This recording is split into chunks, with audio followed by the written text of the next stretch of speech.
It's been 2 years since an Ultimate Fighting Championship video game hit the market, but a new collaboration with EA Sports goes live June 17th. Every champion's road to the top is paved with blood, sweat, and sacrifice.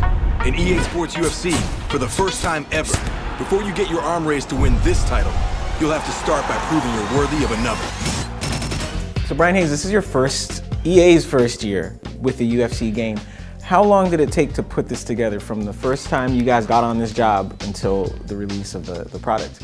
At times it seems like an eternity, but in terms of proper development, it took us about 22 months to actually complete all the work to get this game done. How did the licensing work?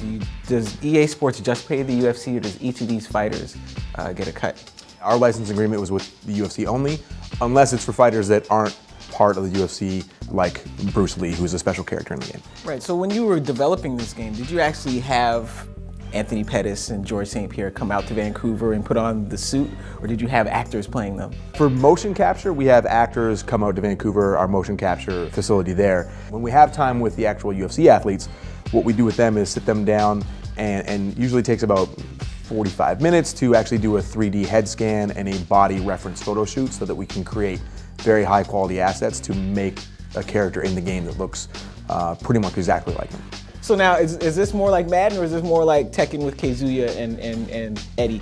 It's the best of both worlds to a certain extent. It has the authentic presentation that EA Sports fans would expect from an EA Sports game. So when you watch a fight start in our game, it's like watching a UFC pay-per-view.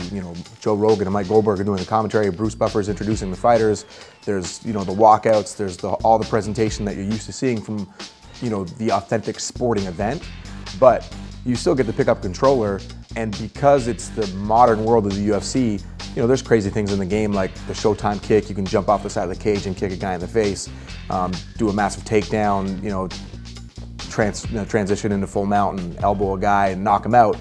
That's a lot of the fun stuff that's fun to do in a fighting game as well. So, to use a sports analogy, if we're talking about is it a fighting game or a sports game, let's just say it's like the Bo Jackson of the video game genre.